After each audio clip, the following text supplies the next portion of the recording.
I'm Lola. And I'm Mamuna. Together, we've a combined 35 years of experience within the tech scene in North America and Europe. We talk about the highs, the lows, the WTFs of navigating the technology industry and answer your questions about navigating tech careers. This is Lost in Tech.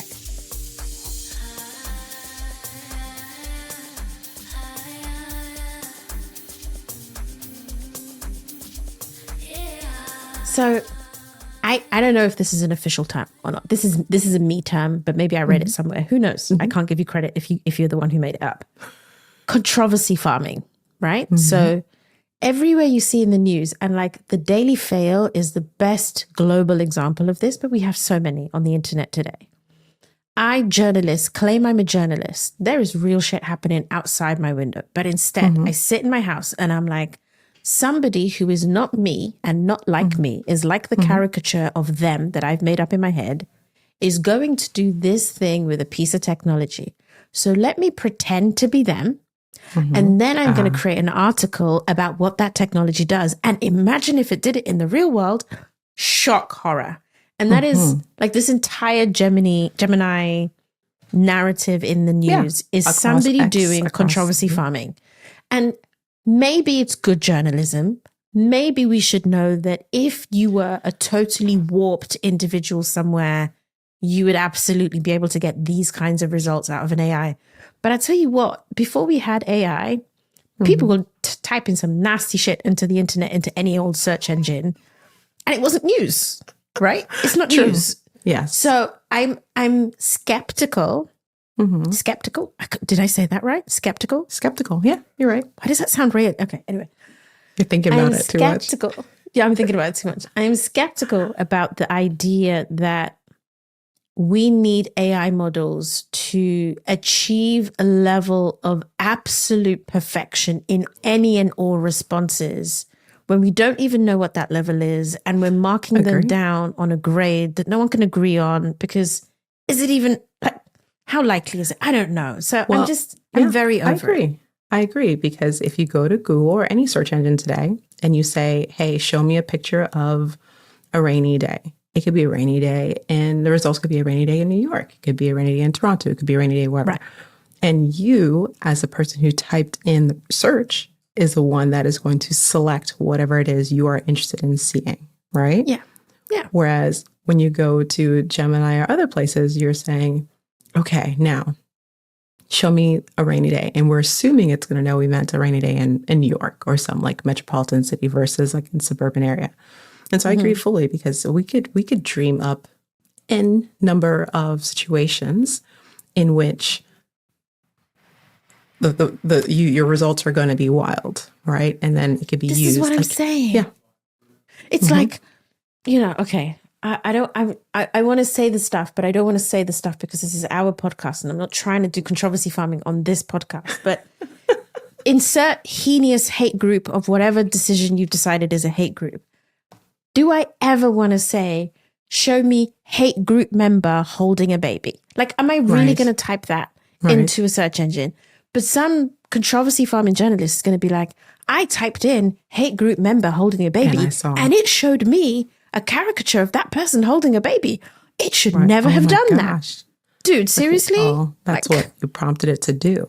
This is what you asked for, so this is what you got. Yeah, I'm just really worried that at least half of the news here is not news. Yes. It is. And you know the type of people that are hanging on to this news, right? Because for a number of communities, the results are not shocking or in any way surprising, because for forever, it's like you sometimes won't find people of color or women or whatever in the results, right? Yeah, and exactly. So in this world, it's like, oh yeah, well, the results were wrong. Okay, let's move on. So here's the thing that Gemini did get wrong. And it is actually such a perfect example of the human problem we are having in the entire discourse since the year of racial reckoning. And we've talked about it before, right? There are facts. Yes. Then there is an opinion.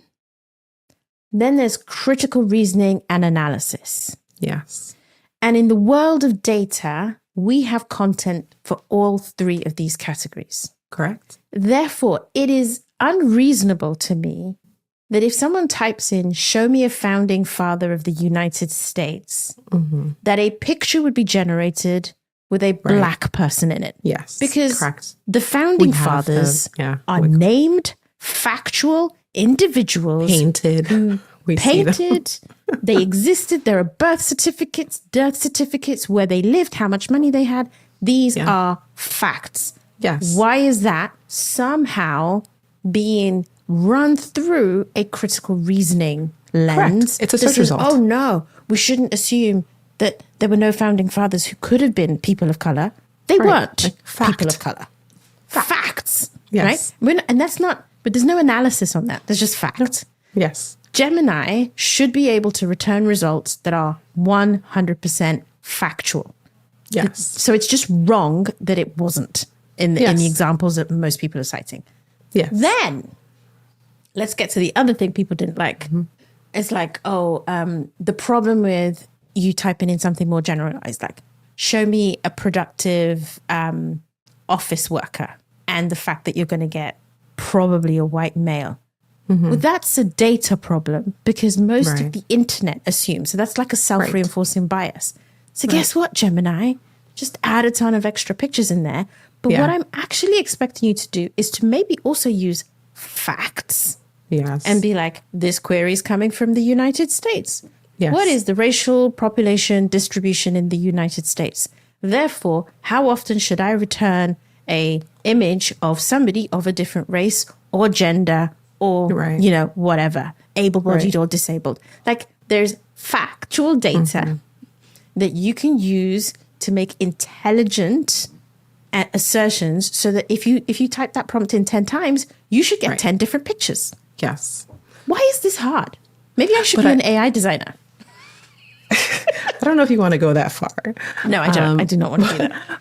But I think when you couple that with the timing of entry of this product for Google, because they are so far behind, part of me wonders whether, for whatever internal reasons, they had whatever they had and they got this product out late. And it was almost a rush job, or maybe they spent too much time just kind of working on what this could be. Because I think that in some cases you might have had people to say like, hey, let's create this like perfect world. And let's make sure that the responses reflect humanity, right? And in that world, you overcorrect potentially, right? For humanity. But I'm asking, this is when I start saying things again on our podcast, Mamuna, that I'm just like, so I don't know this to be true. But I think if Google were honest with themselves and they wanted to produce, okay, we were not first, we would definitely drop the ball and we're going to come out with the best AI models and interpreted, language models for people to use. And we want them to be inclusive, right? This is a seriousness. We genuinely want them to be inclusive. I'm going to ask you who was in the room. Because here we come across another problem. Your allyship with the cause does not make you the expert on the fixes to the cause. And if those rooms, those many sessions, that much needed testing and reevaluation of probabilities and reviews, if it did not consult a wide range of lived experiences, and I literally mean a wide range, as in, like, if I'm in the room and there are 10 of us and 9 of us are white, you don't have a wide range of lived experiences, because I grew up white adjacent as well, right? Like, I don't necessarily represent blackness in that room. I am a black person in that room, but you have 9 white perspectives and 1 black perspective. So your proportional actual investment in ensuring that enough people who understood the thing, and we're just trying to ally themselves with the thing. Right. You caring about representation is very different to you understanding the nuances of what it means to be underrepresented. And Gemini looks, smells, and behaves like a product where the ally muscle kind of got a bit flexing overdeveloped. too hard. Do you know what I mean? And Yes. unfortunately, and this is not in any way meaning to be derogative, but I can ally myself with any number of causes for, Sure. let's just say a differently abled person is a different way to put it. Should I, because of my allyship, because I've read a few books, because I care about that cause, am I the right person to make decisions about how that condition or the circumstances those individuals find themselves is represented? The answer is no. So how about I go hard get those no. people in the room? Right. Exactly. And I don't know who was in the room or how many people were in the room, but Gemini smells like you did not actually have enough representation in the room, even though your intention was inclusion. Well, I think we spoke about it last year, but they did have that shakeup, Google. Remember? They got rid of a lot of women and POCs. Yeah. Yeah. And so, that gives us maybe a little bit of insight into potentially who was in the room, who was reviewing. I'm very curious about the review process at Google. Oh, so there was, I can't remember which article mentioned it, or maybe this was a tweet thread. So apparently on the rumor mills, I think this is on Reddit actually, they had people coming in and testing. So they build the model, they kind of put it out, and then they ask staff, we want you to ask questions and then rank the questions. So the quality of the responses will ranked, and then we will train the model on how well it answered the questions. And so they had reams and reams and reams of edge cases and controversies and problematic things to ask. And then they were supposed to rank the responses and then feed those responses in. Again, did you think about distribution of populations? Did you think about how a person's representation and identity might assess? Did you balance? Did you weigh any of these?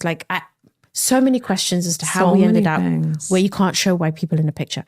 I was going to say this kind of touches to our last episode where we asked, is tech the supervillain? This is exactly like touching the same thing where it's okay, I'm being shown contents in my sphere and what I agree with. And we talked a lot about, how do you, should you break out of your comfort, basically bubble, and have and view content that is different, which, you could argue this is different, that is different from your normal, so that you can have that sort of conversation with folks that you don't agree with. But in this sense, again, you're dealing with fact, right? And so this is not the space for opinion, your feelings, your thoughts, whatever you want to advocate for. This is when you say 1 + 1 is 2, not 1 + 1 could be blue. No, it's not. It's not fact, blue. Right? This and is And so the people in the room have similar way of thought.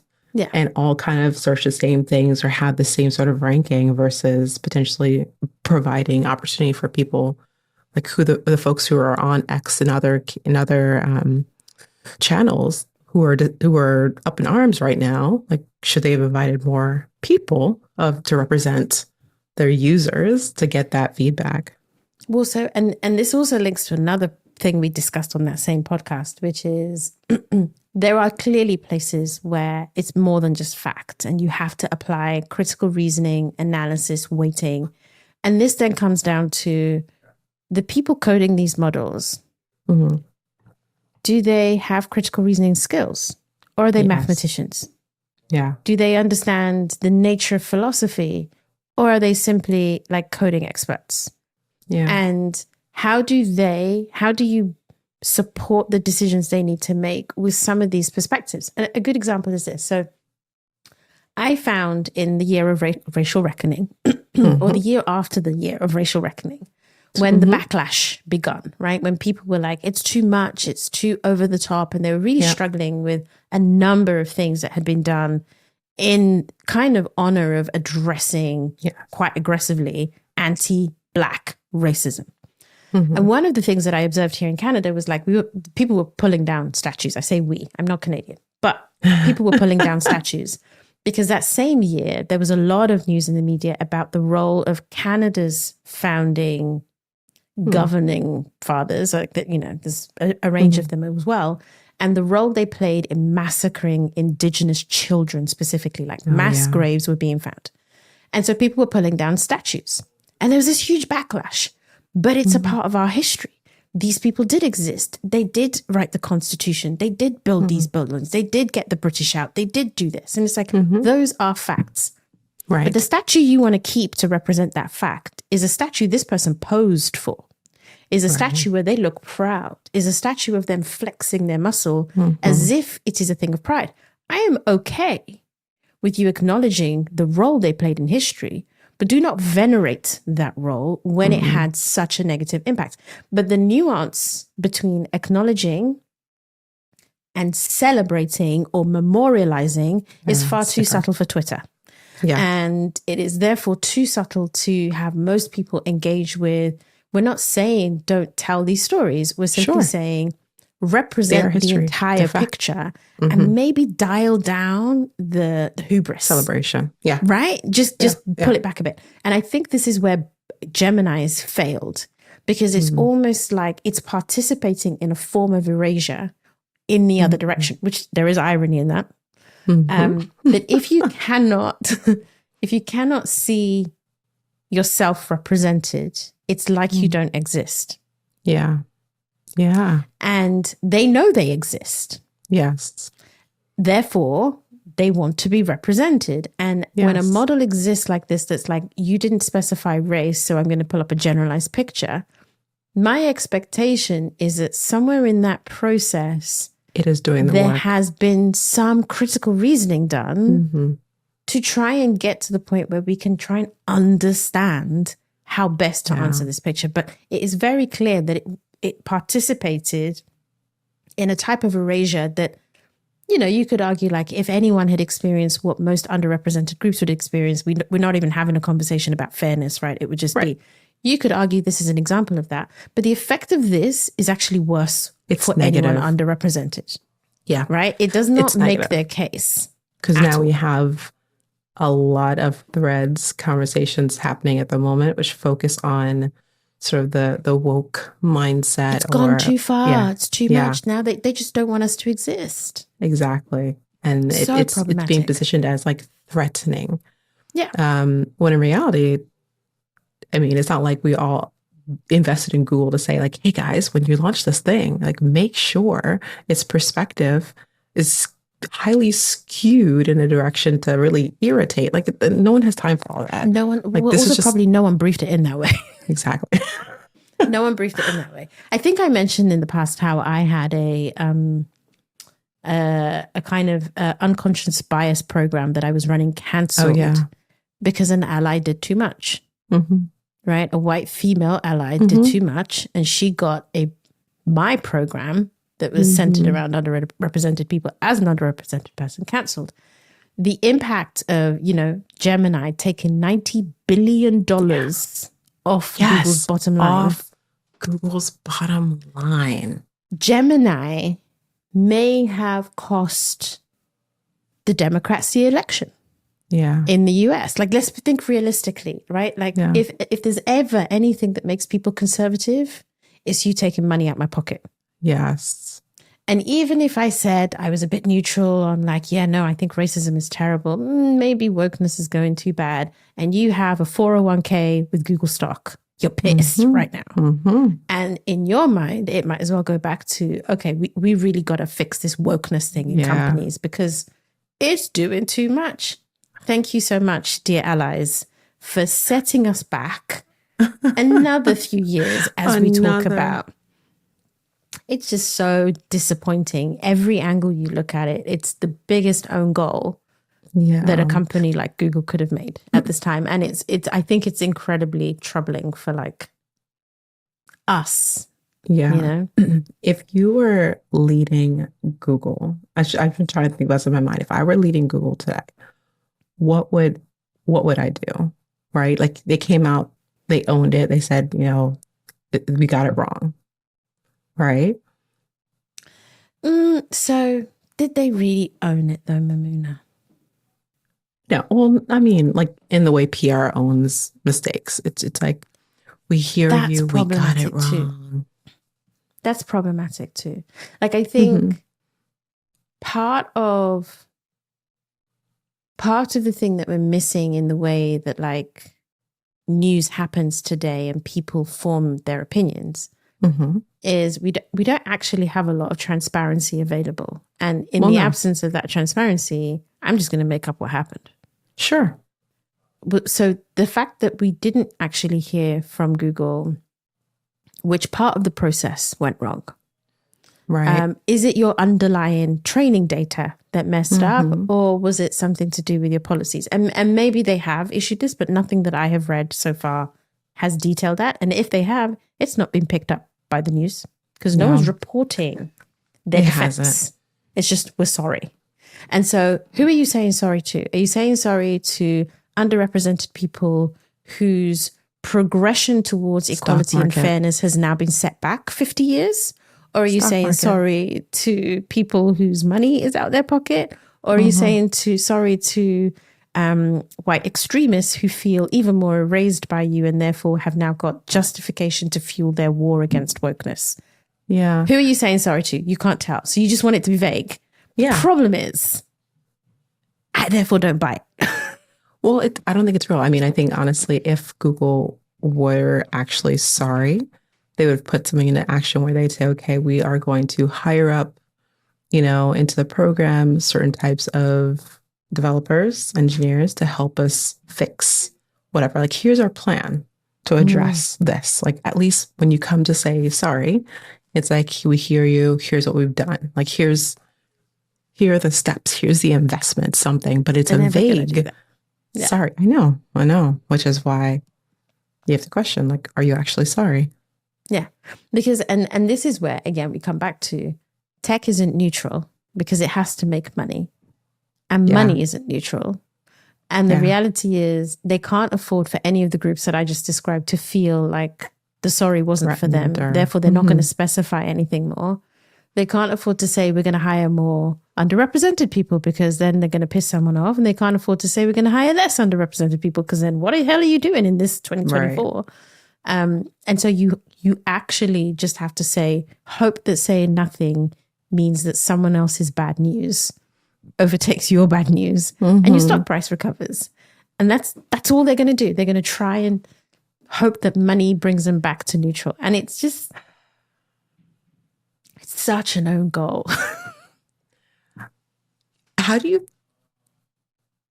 when I think about, because again, Google is late to the show here. And so like no one else has had a similar issue in their release that I can think of. And so it just feels like you're late to the party and then you mess up this badly. It just, So, has no one else? I think everyone has messed up, but I think Google has precedent and they're showing the expectation of Google is higher. So when I was listening to the New York Times podcast on this yesterday, they brought up a connection that I honestly hadn't even made, right? Which is the gorilla photos. Oh. Do you remember? Right. Oh, yeah.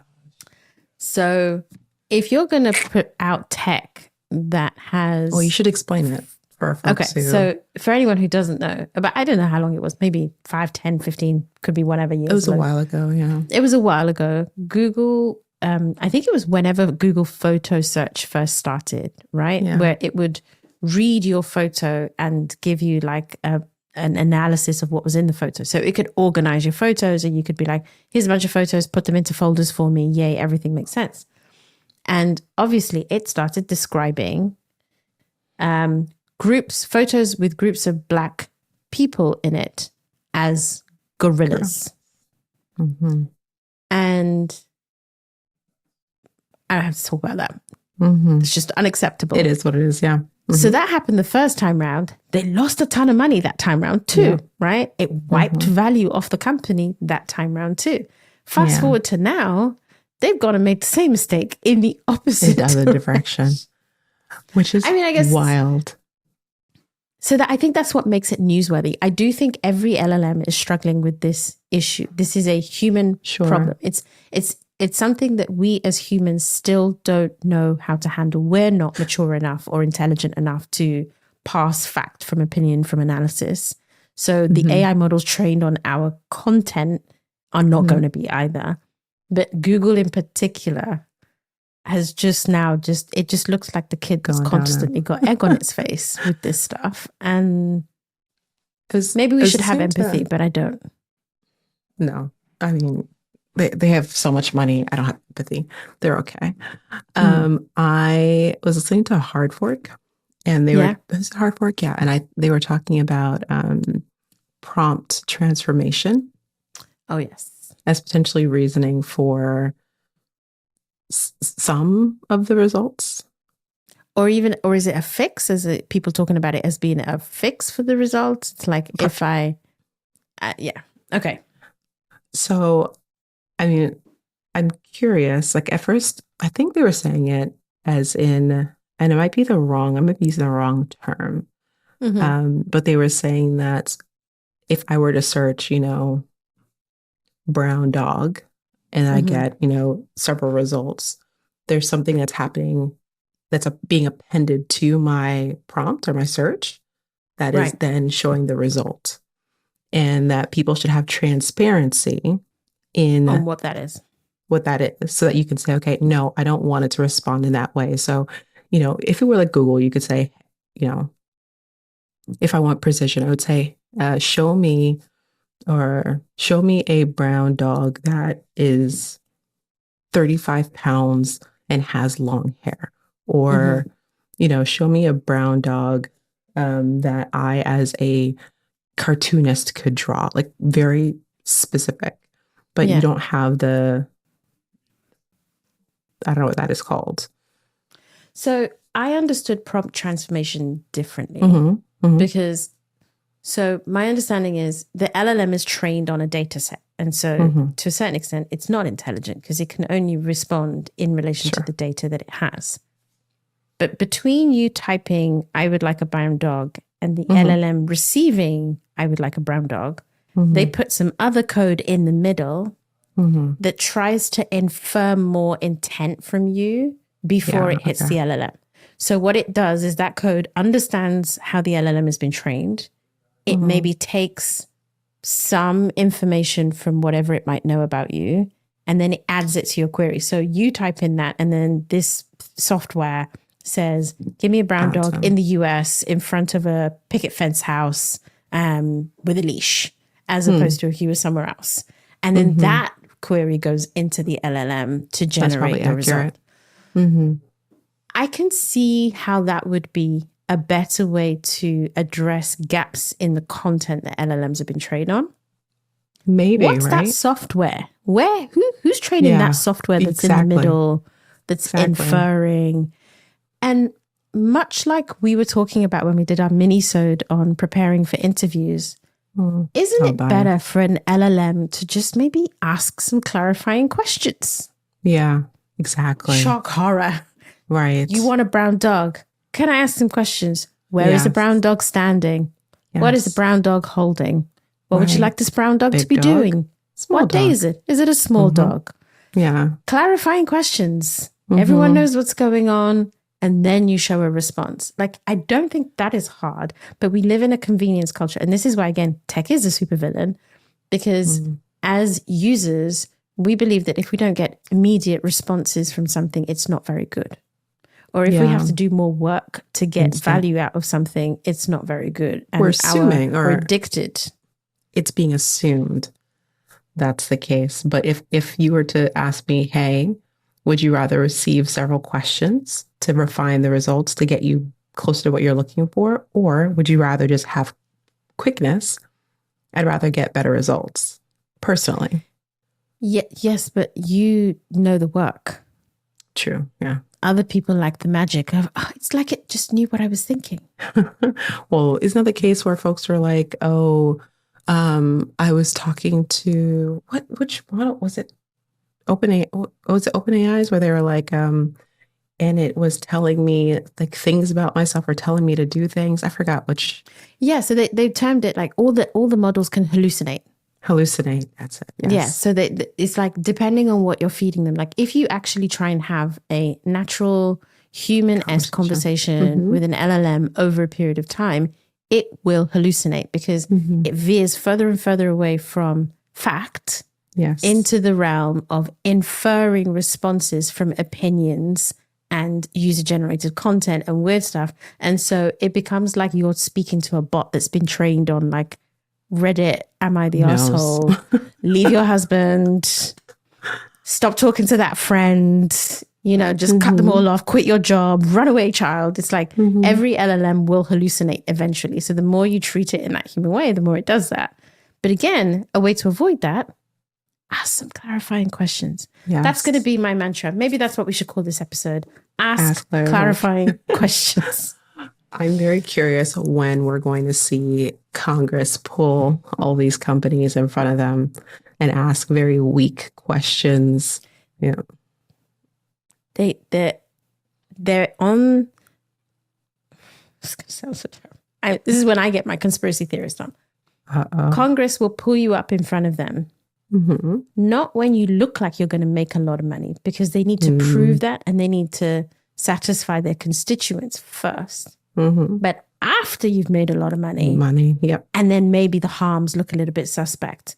Because let me tell you this, there is no way in hell they are fully legislating any of this stuff anytime soon, because too many people have invested, but no one has exited yet. And so they don't want to stifle their opportunity. You know, let's create revenue. Capitalism. We got to create revenue first. Has it even proven its model? How would we regulate it? We don't know how successful it's going to be, because we need to make money first. And then we can talk about big it's going to be. And then we know. So it's such a problematic thing. But yeah, I don't know. I'm probably sounding more controversial and conspiracy theorist by the minute on this stuff. But I'm like, this tech business. We've made this show for you, and we want to hear your stories. We have our combined 35 years experience in tech. We have an incredible bank of experts to call on. We are your safe space. So send us your tech challenges and we'll help you create some draft decisions through some real talk. You've been listening to me, Mamuna Oladipo. And me, Oyelayo-Pearson. Edited and produced by me, Michael Blissa, with theme music by 031 Mash. Email us at help@lostintechpodcast.com or DM us at lostintechpod.